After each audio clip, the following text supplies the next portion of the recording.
What's up, guys? Time for another JM-IFY project here. A couple weeks ago I installed a amp in my X7 here and a sub, and then I took my car to the dealership for some warranty work, and they didn't want to touch it. They didn't want to touch some of the electrical issues which existed before I put my amp in.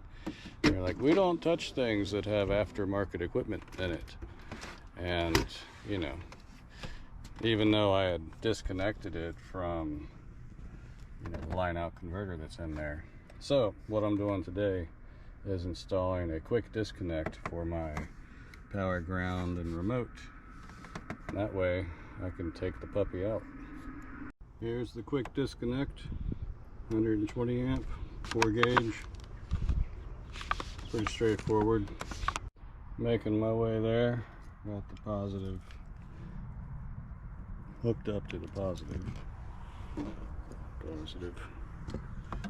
Battery plus, very important, pay attention.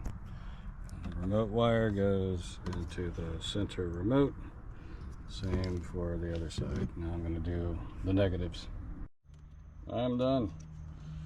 Have this terminal here, positive, negative, and remote. Goes right into the amplifier. All I have to do to take the box out is unplug the RCAs, and we're good. And this part here comes from the battery, positive and negative, and remote. Back in business. So now when I go to the dealership, I can unplug this thing, yank it out, put it in my house, and they won't give me any problems.